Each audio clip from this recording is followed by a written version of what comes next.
ओम नमः गुरुर्ब्रह्मा गुरुर्विष्णु गुरुर्देवो महेश्वरा गुरुर्साक्षात् परब्रह्मा तस्मै श्री गुरुवे नमः। ब्रह्मानन्दं परमसुखदं केवलं ज्ञानमूर्ति द्वन्द्वातीतं गगनसदृशं तत्त्वमस्यादिलक्ष्यम् एकं नित्यं विमल अचलं सर्वदी साक्षिभूतं भावातीतं सद्गुरुं तं नमामि। बंशी विभूषितकरा नवनीलदाभात् पीताम्बराधरुणबिम्बफलाद्रोष्टात् पूर्णेन्दुसुन्दरमुखादरविन्द्रनेत्रात् कृष्णात् परं किमपि तत्त्वमहं न जाने। भगवान श्री कृष्ण के चरण कमलों में नतमस्तक होकर के हम ये गीता का दूसरा अध्याय शुरू करने जा रहे हैं, जिसमें संजय जी कहते हैं, तम तथा कृपयाभिष्टम् अश्रुपूर्णाकुलेक्षणम् विषीदंतम इदम वाक्यम उवाच मधुसूदन। संजय बोले, उस प्रकार करुणा से व्याप्त और आंसुओं से पूर्ण तथा व्याकुल नेत्रों वाले शोकयुक्त उस अर्जुन के प्रति भगवान मधुसूदन ने यह वचन कहा। श्री भगवान वाच, श्री भगवान कहते हैं, कुतस्त्वकस्मलमिदं विस्मं समुपस्थितम् अनार्यं जुष्टं स्वर्गं कीर्तिं कर्म अर्जुन। श्री भगवान बोले, हे अर्जुन, तुझे इस असमय में यह मोह किस हेतु प्राप्त हुआ, क्योंकि न तो यह श्रेष्ठ पुरुषों द्वारा आचारित है, न स्वर्ग को देने वाला है और न कीर्ति को करने वाला है। क्लेब्यमास्म गमा पार्थम न तत्त्वम् उपद्यते क्षुद्रम हृदय दौर्बल्यम त्यक्तोत्कृष्ट परम तपा। इसलिए है अर्जुन, नपुंसकता को मत प्राप्त हो, तुझ में यह उचित नहीं जान पड़ती है। परम तप हृदय की तुच्छ दुर्बलता को त्याग कर युद्ध के लिए खड़ा हो जा। अर्जुन वाच, कथम भीष्म अहम संख्ये द्रोणम च मधुसूदन ईशुभि प्रतियोगोत्स्यामि पूजार्वाहारी रुसूदन। अर्जुन बोले, है मधुसूदन, मैं रणभूमि में किस प्रकार बाणों से भीष्म पितामह और द्रोणाचार्य के विरुद्ध लड़ूंगा, क्योंकि है अरिसूदन, वे दोनों ही पूजनीय हैं। गुरुन् हत्वा हि महान भावा श्रेयो भोक्तुं भक्ष्यमपि लोके हर्त्वार्थकामास्त गुरुनिहिव भुञ्जीय भोगान् रुद्र प्रदिग्धान। इसलिए है इन महान भाव गुरुजनों को न मारकर मैं इस लोक में भिक्षा का अन्न भी खाना कल्याणकारक समझता हूँ, क्योंकि गुरुजनों को मारकर भी इस लोक में रुधिर से सने हुए अर्थ और काम रूप भोगों को ही तो भोगूंगा। न चेत विद्या कतरन गरीयो यद्वा जयेम यदिवानो जयेयु यानेव हत्वा न जिजीविषाम स्तेव स्थिता प्रमुखे धराष्ट्र राष्ट्रा। हम यह भी नहीं जानती कि हमारे लिए युद्ध करना और न करना, इन दोनों में से कौन सा श्रेष्ठ है, अथवा यह भी नहीं जानते कि उन्हें हम जीतेंगे या हमको वे जीतेंगे। और जिनको मारकर हम जीना भी नहीं चाहते, वे ही हमारे आत्मीय धृतराष्ट्र के पुत्र हमारे मुकाबले में खड़े हैं। कर्पण्य दोषोपहत स्वभाव पृच्छामि त्वां धर्म समूढ़ चेता यश्रेयसा निश्चितं ब्रूहि तन्मे शिष्यस्ते हम साधि मां त्वां प्रपद्यम। इसलिए एक कायरता रूप दोष से उपहत हुए स्वभाव वाला तथा धर्म के विषय में मोहित चित्त हुआ मैं आपसे पूछता हूँ कि जो साधन निश्चित कल्याणकारक हो वह मेरे लिए कहिए, क्योंकि मैं आपका शिष्य हूँ। इसलिए आपके शरण हुए मुझको शिक्षा दीजिए। नहीं प्रपश्यामि ममापनुद्य क्षत्रोक उत्सूर्ण इंद्रियाणाम हवापे भूमा वसपत्नमृदम राजम सुराणाम अपि चाधिपत्यम। क्योंकि भूमि में निष्कंटक धन धान्य संपन्न राज्य को और देवताओं की स्वामीपने को प्राप्त कर भी मैं उस उपाय को नहीं देखता हूँ जो मेरी इंद्रियों को सुखाने वाले शोक को दूर कर सके। संजय उवाच एवं उक्त्वा ऋषिकेश गुडाकेश परम तप न योत्साहिदं गोविंदम उक्त्वा तूष्णी बभूव। संजय बोले, है राजन, निद्रा को जीतने वाले अर्जुन अंतर्यामी श्री कृष्ण महाराज के प्रति इस प्रकार कहकर फिर श्री गोविंद भगवान से युद्ध नहीं करूँगा यह स्पष्ट कहकर चुप हो गए। तमुवाच ऋषिकेश प्रसन्नीव भारत सैन्योर्भयोर्मध्ये विषीदन्ता इदं वच। है भरतवंशी धृतराष्ट्र अंतर्यामी श्री कृष्ण महाराज दोनों सेनाओं के बीच में शोक करते हुए उस अर्जुन को हंसते हुए ये वचन बोले। श्री भगवान उवाच अशोच्यान वा शोचस्त्वं प्रज्ञावादास भाषसे गतासुन गताशोच नान शोचन्ते पंडिता। भगवान बोले, है अर्जुन, तू न शोक करने योग्य मनुष्यों के लिए शोक करता है और पंडितों के से मैं वचनों को कहता हूँ, परंतु जिनके प्राण चले गए हैं उनके लिए और जिनके प्राण नहीं गए उनके लिए भी पंडित जन शोक नहीं करते हैं। न त्वे हम जातो नासम न त्वं नेमे जनाधिपा न चैव न भविष्यामा सर्वे वयमतः परम। न तो ऐसा ही है कि मैं किसी कला काल में नहीं था, तू नहीं था अथवा ये राजा लोग नहीं थे, और न ऐसा ही है कि इससे आगे हम सब नहीं रहेंगे। देहिनो अस्मिन् यथा देहि कौमारं यौवनं जरा तथा देहांतर प्राप्तिर्धीरस्त न मुह्यति। जैसे जीवात्मा इस देह में बालकपन, जवानी और वृद्धावस्था होती है, वैसे ही अन्य शरीर की प्राप्ति होती है। उस विषय में धीर पुरुष मोहित नहीं होता। मात्रा स्पर्शा सुखौन्तेय शीत उष्ण सुख दुखदा आगमापायिनो नित्या साक्षी भारत। है कुंती पुत्र, सर्दी गर्मी और सुख दुख को देने वाले इंद्रिय और विषयों के संयोग तथा उत्पत्ति विनाशशील और अनित्य है, इसलिए है भारत उनको तो सहन कर। यम ही न व्यथयन्ते ते पुरुषम पुरता सव सम दुख सुखम धीरम सो मृत्वतत्वाय कल्पते। क्योंकि है पुरुष श्रेष्ठ दुख सुख को समान समझने वाले जिस धीर पुरुष को ये इंद्रिया और विषयों के संयोग व्याकुल नहीं करते वह मोक्ष के योग नहीं होता है। ना सतो विद्यते भावो ना भावो विद्यते सतः उपयोरपि दृष्टान्तो त्वनयो तत्वदर्शभी। असत वस्तु की तो सत्ता नहीं है और सत्य का अभाव नहीं है। इस प्रकार इन दोनों का ही सत्व तत्वज्ञानी पुरुषों द्वारा देखा गया है। अविनाशी तो तद्विद्व येन सर्वमिदं ततं विनाशम अव्ययस्याय न कश्चित् कर्तुम् अर्हति।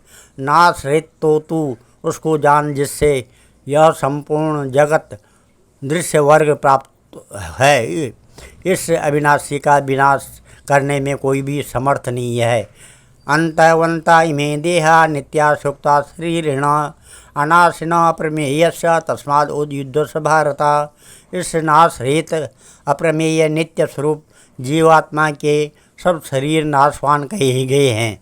इसलिए है भरतवंशी अर्जुन, तू युद्ध कर। यह एनम वेति हंतारम यस्येनम मन्यते हतम उभो तो न विजानीतो नायम हन्ते न हन्यते।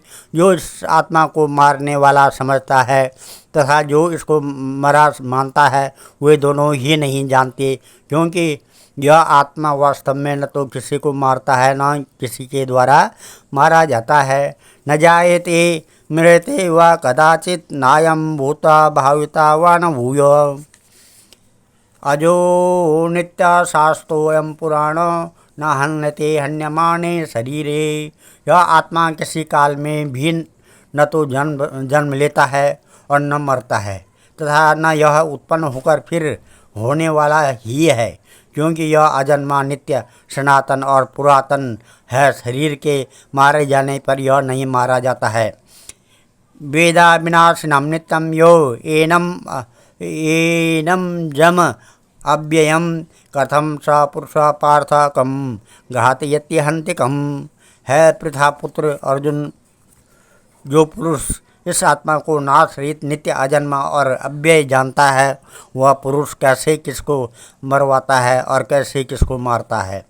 वांछास जीर्णानि यथा विहाय नवानि गृह्णानि नरो प्राणी, तथा शरीराणि विहाय जीर्णा नान्यानि संयाति नवानि देहि। जैसे मनुष्य पुराने वस्त्रों को त्याग कर दूसरे नए वस्त्रों को ग्रहण करता है, वैसे ही जीवात्मा पुराने शरीर को त्याग कर दूसरे नए शरीरों को प्राप्त होता है। नैनम छिद्यन्ति शास्त्राणि नैनम दहति पावक न चैनम क्लेदन्त्यापो न शोषयति मारुता।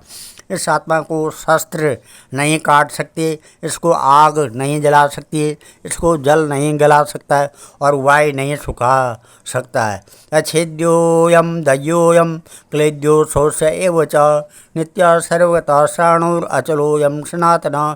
क्योंकि यह आत्मा अच्छेद्य है, यह आत्मा अदाह्य है, क्लेद्य और निसंदेह अशोच्य है, तथा यह आत्मा नित्य, सर्वव्यापी, अचल, स्थिर रहने वाला और सनातन है। अव्यक्तो अयम अचिंतो अयम विकारो अयम उच्यते तस्मादेवं विदित्वेयं नानुशोचिम अर्हसि। यह आत्मा अव्यक्त है, यह आत्मा अचिंत्य है और यह आत्मा विकार रहित कहा जाता है। इससे है अर्जुन, इस आत्मा को उपयुक्त प्रकार से जानकर तू शोक करने को योग्य नहीं है, अर्थात तुझे शोक करना उचित नहीं है। अतः चैनम नित्य जातम नित्यम वा मन्यसे मृतम तथापि त्वं महाबाहु नैवं शोचिम अर्हसि। किंतु यदि तू इस आत्मा को सदा जन्मने वाला तथा सदा मरने वाला जानता है तो भी है महाबाहु, तू इस प्रकार शोक करने के योग्य नहीं है। जातस्य ध्रुवो मृत्यु ध्रुवम जन्म मृतस्य च तस्मात् अपरिहारार्थे न त्वं शोचिम अर्हसि। क्योंकि इस मान्यता के अनुसार जन्मे हुए की मृत्यु निश्चित है और मरे हुए का जन्म निश्चित है, इससे भी इस बिना उपाय वाले विषय में तो शोक करने को योग्य नहीं है। अव्यक्तादीनि भूतानि व्यक्ता मध्यानि भारत अव्यक्ता निधनान्येव तत्र का परिदेवना। है अर्जुन, संपूर्ण प्राणी जन्म से पहले अप्रकट थे और मरने के बाद भी अप्रकट हो जाने वाले हैं, केवल बीच में ही प्रकट है। फिर ऐसी स्थिति में क्या शोक करना है। आश्चर्यवत् पश्यत्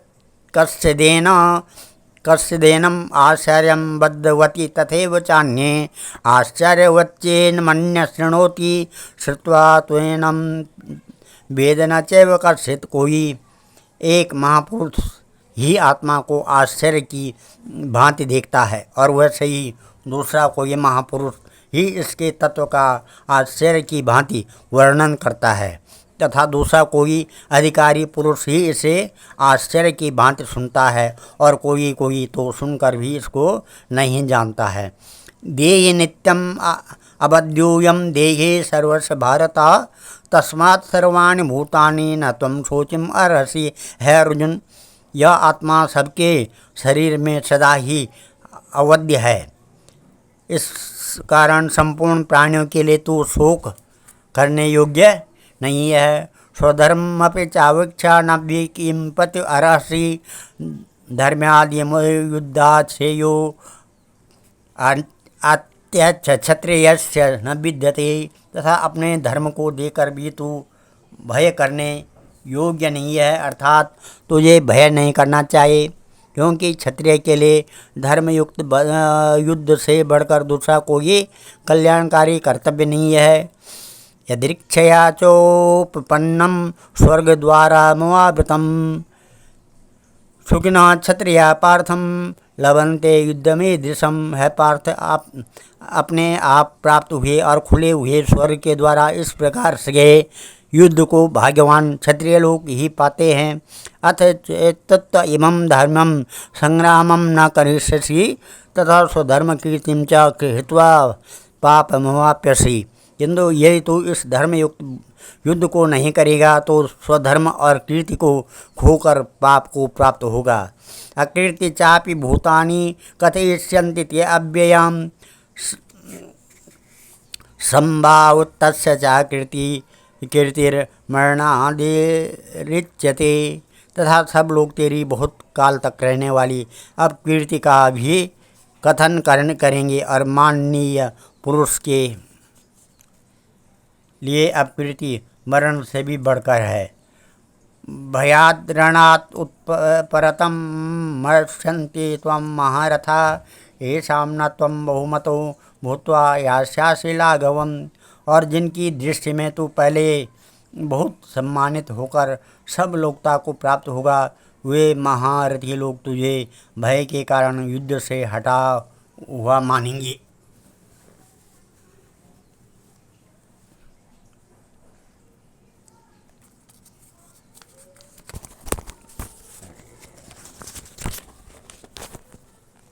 भयाद्रणात् उपरतं मन्यते त्वं महारथा येषां त्वं बहुमतो भूत्वा यशासि लाघवम्। और जिनकी दृष्टि में तू पहले बहुत सम्मानित होकर और लोकता का प्राप्त होगा, वे महारथी लोग तुझे भय के कारण युद्ध से हटा हुआ मानेंगे। अवाच्यादास बहुश ईर्ष्यन्ति तवाहिता निंदन्तस्तव समर्थ्या ततो दुःखतरं हिन्नु किम्। वे तेरे बैरी लोग तेरे सामर्थ्य की निंदा करते हुए तुझे बहुत से न कहने योग्य वचन भी कहेंगे, उससे अधिक दुख और क्या होगा। हतो वा प्राप्स्यते स्वर्गं जित्वा वा भोक्ष्यसे मयम् तस्मात् उत्तिष्ठ कौन्तेय उद्याये कृतनिश्चया। या तो तू युद्ध में मारा जाकर स्वर्ग को प्राप्त होगा अथवा संग्राम में जीत कर पृथ्वी का राज्य भोगेगा। इस कारण है अर्जुन, तो युद्ध के लिए निश्चय करके खड़ा हो जा। सुख दुखे समय कृत्वा लाभालाभो जया जयो ततो युद्धाय युजस्व नैवं पापमाप्स्यसि। जय पराजय, लाभ हानि और सुख दुख को समान समझकर उसके बाद युद्ध के लिए तैयार हो। इस प्रकार युद्ध करने से तू पाप को नहीं प्राप्त होगा। ऐसा ते विहिता सांख्ये बुद्धि योगे तुमां शृणु बुद्ध्वा युक्तो या पार्थम कर्मबन्धं प्रयास्यसि। है पार्थ, यह बुद्धि तेरे लिए ज्ञान योग्य विषय में कही गई है। अब तो इसको कर्मयोग के विषय में सुन। जिन बुद्धि से युक्त हुआ तो कर्मों के बंधन को भली भांति त्याग देना अर्थात सर्वथा नष्ट कर डालेगा। नेहाभिक्रमणा सोस्ति प्रत्यावायो न विद्यते स्वल्पमप्यस्य धर्मस्य त्रायते महतो भयात्। इस कर्म योग में आरंभ का अर्थात बीज का नाश नहीं है, उल्टा फल रूप दोष भी नहीं है, बल्कि इस कर्म योग रूप धर्म का थोड़ा सा भी साधन जन्म मृत्यु रूप महान भय से रक्षा कर लेता है। व्यवसायात्मिका बुद्धिर एकेह कुरुनंदन बहुशकाह्यानंता स बुद्धो व्यवसायिनाम। है अर्जुन, इस कर्म योग में निश्चयात्मिका बुद्धि एक ही होती है, किंतु अस्थिर विचार वाले विवेकहीन सकाम मनुष्यों की बुद्धियाँ निश्चय ही बहुत भेदों वाली और अनंत होती है। यामेमं पुष्पितं वाचं प्रोदन्त्या विपश्चिता वेदवादरता पार्थ नान्यदस्तीति वादिनः।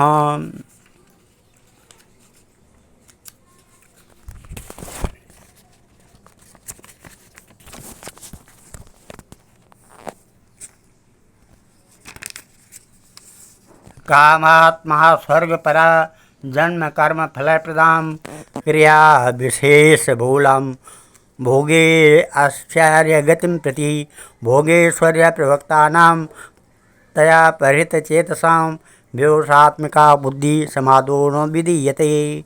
है अर्जुन, जो भोगों में तन्मय हो गए रहे हैं, जो कर्म के प्रशंसक वेद वाक्यों में ही प्रीति रखते हैं, जिनकी बुद्धि में स्वयं ही परम प्राप्य वस्तु है और जो स्वर्ग से बढ़कर दूसरी कोई वस्तु ही नहीं है, ऐसा कहने वाले हैं, वे अविवेक की जन इस प्रकार की जिस पुष्पित अर्थात दिखाओ शोभायुक्त वाणी को कहा करते हैं, जो कि जन्म रूप कर्म फल देने वाली एवं भोग तथा ऐश्वर्य की प्राप्ति के लिए नाना प्रकार की बहुत सी क्रियाओं का वर्णन करने वाली है, उस वाणी द्वारा जिनका चित्त हर लिया गया है, जो भोग और ऐश्वर्य में अत्यंत आसक्त है, उन पुरुषों की परमात्मा में निश्चयात्मिका बुद्धि नहीं होती है।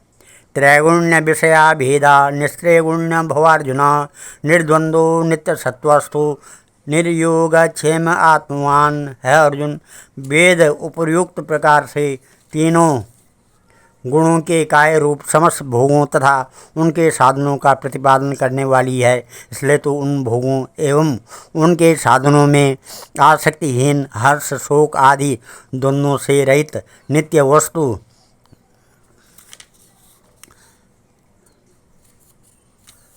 परमात्मा में स्थित योग क्षेम को न चाहने वाला और स्वाधीन अंतःकरण वाला हो। यावानर्थ उत्पाने सर्वतः प्लुतोदके, तावान सर्वेषु वेदेषु ब्राह्मणस्य विजानतः। सब ओर से परिपूर्ण जलाशय के प्राप्त हो जाने पर छोटे जलाशय में मनुष्य का जितना प्रयोजन रहता है, ब्रह्म को तत्व से जानने वाले ब्राह्मण का समस्त वेदों में उतना ही प्रयोजन रह जाता है। कर्मण्येवाधिकारस्ते मां फलेषु कदाचन, मां कर्म हेतुर्भूमो ते संगो अस्वत् कर्मणि। तेरा कर्म करने में ही अधिकार है, उसके फलों में कभी नहीं, इसलिए तू कर्मों के फल का हेतु मत हो तथा तेरी कर्म न करने में भी आसक्ति न हो। योगस्य कुरु कर्माणि संगम त्यक्त्वा धनंजय, सिद्धा सिद्धो समो भूता समत्वम योग उच्यते। है धनंजय, तू आसक्ति को त्याग कर तथा सिद्धि और असिद्धि में समान बुद्धि वाला होकर योग में स्थिर हुआ। कर्तव्य कर्मों का कर समत्व ही योग कहलाता है। दूरेण हावरम कर्म बुद्धिर्योगा धनंजय, बुद्धो शरणम आविच्छिन्न कृपाणम फलहेतव। इस समत्व रूप बुद्धि योग से सकाम कर्म अत्यंत ही निम्न श्रेणी का है, इसलिए है धनंजय, तू सम बुद्धि में ही रक्षा का उपाय ढूंढ अर्थात बुद्धि योग का ही आश्रय ग्रहण कर, क्योंकि फल के हेतु बनने वाले अत्यंत दीन हैं। बुद्धियुक्तो जहाति उभे सुकृत दुष्कृते, तस्माद् योगाय युज्यस्व योग कर्मसु कौशलम। समम बुद्धियुक्त पुरुष पुण्य और पाप दोनों को इसी लोक में त्याग देता है, अर्थात उनसे मुक्त हो जाता है। इससे तू समत्व रूप योग में लग जा। यह समत्व रूप योग ही कर्मों में कुशलता और अर्थात कर्म बंधन से छूटने का उपाय है। कर्मजं बुद्धियुक्ता ही फलम त्यक्त्वा मनीषिण, जन्मबंध विनिर्मुक्ता पदम गच्छन्ते नामयम्। क्योंकि सम बुद्धि से युक्त ज्ञानी जन कर्मों से उत्पन्न होने वाले फल को त्याग कर जन्म रूप बंधन से मुक्त हो निर्विकार परम पद को प्राप्त हो जाते हैं। यदा ही मोह कालीलम बुद्धि व्यततिरिष्यति तदा गंतास निर्वेदम श्रोत्रव्यस्य श्रुतस्य च।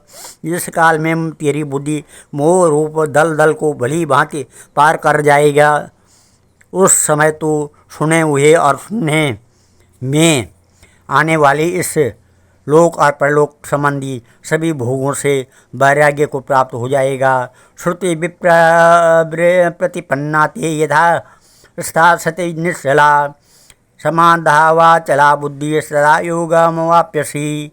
भांति भांति के वचनों को सुनने से विचलित हुई तेरी बुद्धि तथा परमात्मा में अचल और स्थिर ठहर जाएगी, तब तू योग को प्राप्त हो जाएगा, अर्थात तेरा परमात्मा से नित्य संयोग हो जाएगा। अर्जुनोवाच, अर्जुन कहते हैं स्थित्व प्रज्ञस्य का भाष्या समाधिस्थस्य केशव स्थितादि किम प्रवासेत किमासीत प्रजेत किम। अर्जुन बोले है केशव, समाधि में स्थित परमात्मा को प्राप्त हुए स्थिर बुद्धि पुरुष का क्या लक्षण है? वह स्थिर बुद्धि पुरुष कैसे बोलता है, कैसे बैठता है और कैसे चलता है? श्री भगवान उवाच प्रजाहाति यदा कामान् सर्वा पार्थ मनोगतान् आत्मत्वेवात्मना तुष्ट स्थित प्रज्ञस्य दोच्यते। श्री भगवान बोले है अर्जुन, जिस काल में यह पुरुष मन में स्थिर संपूर्ण कामनाओं को भली भांति त्याग देता है और आत्मा से आत्मा में ही संतुष्ट रहता है, उस काल में स्थिर प्रज्ञ कहा जाता है।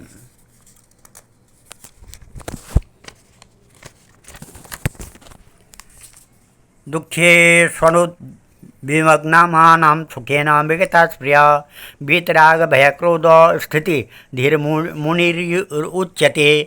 दुखों की प्राप्त होने पर जिनके मन में उद्वेग नहीं होता है, सुखों की प्राप्ति में जो सर्वथा निष्प्रिय हैं तथा जिनके राग भय और क्रोध नष्ट हो गए हैं, ऐसा मुनि स्थिर बुद्धि कहा जाता है। यह सर्वत्र नाभिस्नेहं तत्वा प्राप्य शुभाशुभम नाभिनंदते न द्वेष्टि तस्य प्रज्ञा प्रतिष्ठिता।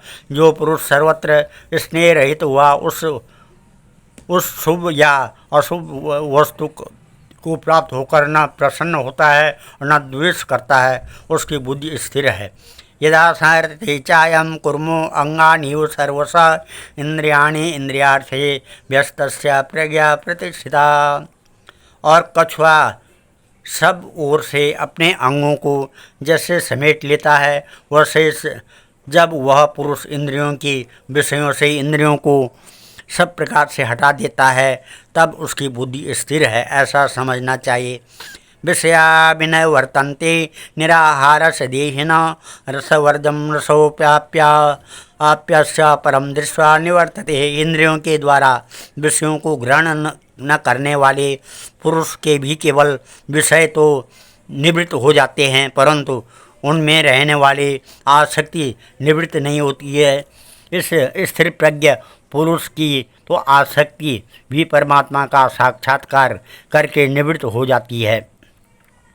यततो व्यापि कौन्तेय पुरुषस्य विपश्चिता इंद्रियाणां प्रमाथेन हरन्ते प्रसवं मनः तानि सर्वाणि संयम्य युक्ता आश्रित मत्परा वशैः यस्येन्द्रियाणां तस्य प्रज्ञा प्रतिष्ठिता है। अर्जुन, आसक्ति का नाश न होने के कारण ये प्रमथ स्वभाव वाली इंद्रियां यत्न करते हुए बुद्धिमान पुरुष के मन को भी बलात् हर लेती है। इसलिए साधक को चाहिए कि वह उन संपूर्ण इंद्रियों को बस में करके समाहित चित्त हुआ मेरे परायण होकर ध्यान में बैठे, क्योंकि जिस पुरुष की इंद्रियां बस में होती है उसी की बुद्धि स्थिर हो जाती है। ध्यायितो विषयान् पुंस संगस्ते सुपजायते संगात् संजायते काम कामान् क्रोधो विजायते क्रोधात् भवति सम्मोहो सम्मोहात् स्मृति विभ्रम स्मृति भ्रंशात् बुद्धिनाशो बुद्धिनाशः प्रणश्यति। विषयों का चिंतन करने वाले पुरुष की उन विषयों में आसक्त हो जाती है। आसक्ति से उन विषयों की कामना उत्पन्न होती है और कामनाओं में विघ्न पड़ने से क्रोध उत्पन्न होता है। क्रोध से अत्यंत मूढ़ भाव उत्पन्न हो जाता है और मूढ़ भाव से स्मृति भ्रम हो जाती है और स्मृति भ्रम हो जाने से बुद्धि अर्थात ज्ञान शक्ति का नाश हो जाता है और बुद्धि का नाश हो जाने पर पुरुष अपनी स्थिति से गिर जाता है। राग द्वेषा वियुक्तेषु विषयानिन्द्रियेष ये शरण आत्मवश्ये विधेयात्मा प्रसादम अधिगच्छति प्रसादे सर्वदुःखानां हानिशोप उपजायते प्रसन्नचेतसो यासु बुद्धिर्पर्यवतिष्ठते। परंतु अपने अधीन किए हुए अंतःकरण वाला साधक अपने वश में की हुई राग द्वेष रहित इंद्रियों द्वारा विषयों में विचरण करता हुआ अंतःकरण की प्रसन्नता को प्राप्त होता है। अंतःकरण की प्रसन्नता होने पर इसके संपूर्ण दुखों का अभाव हो जाता है और उस प्रसन्न चित्त वाले कर्मयोग की बुद्धि शीघ्र ही सब ओर से हटकर एक परमात्मा में ही भली भांति स्थिर हो जाती है। नास्ति बुद्धिर्युक्तस्य न चायुक्तस्य भावना न चा भाव यतो शांतिरे अंतर शांतस कुतो सुखम।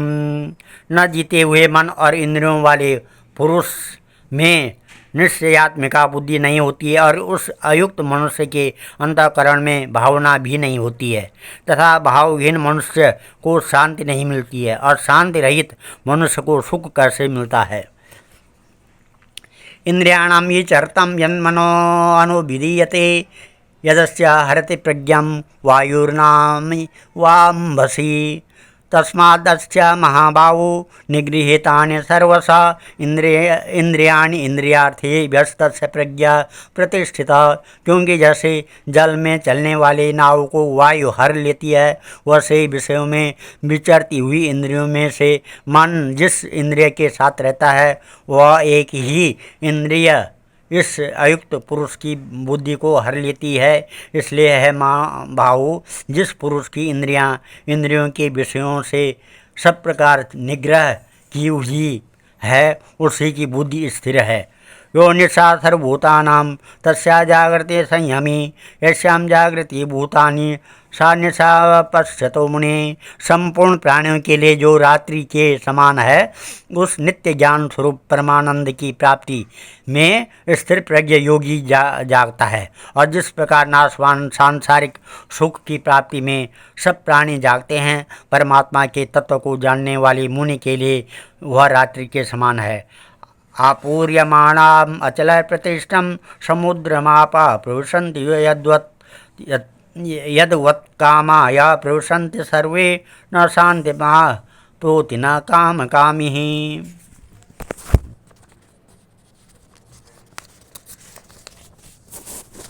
जैसे नाना नदियों के जल सब ओर से परिपूर्ण अचल प्रतिष्ठा वाले समुद्र में उसको विचलित न करते हुए ही समा जाते हैं वैसे ही सब भोग जिस स्थिर प्रज्ञ पुरुष में किसी प्रकार विकार उत्पन्न किए बिना ही समा जाते हैं वही पुरुष परम शांति को प्राप्त होता भोगों को चाहने वाला नहीं होता है। विहाय कामान्य सर्वान् पुमाश्चरन्ति निष्प्रियः निर्ममो निरहंकार न शांतिम अधिगच्छति। जो पुरुष संपूर्ण कामनाओं को त्याग कर ममता रहित अहंकार रहित और स्प्रिया रहित हुआ विचरता है वही शांति को प्राप्त होता है।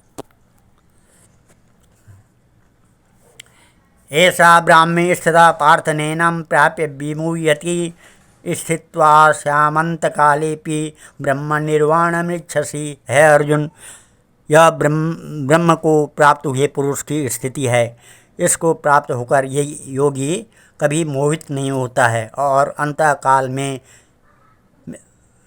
काल में भी इस ब्राह्मी स्थिति में स्थित होकर ब्रह्मानंद को प्राप्त हो जाते हैं। ओम तत्सदित श्रीमद्भागवद्गीतासूपनिषद ब्रह्म विद्यायां योग शास्त्रे श्री कृष्ण अर्जुन संवाद सांख्य योग द्वितीय अध्याय। आज हम इस कथा को यहीं पर विराम देते हैं। कल से आगे की कथा कहेंगे।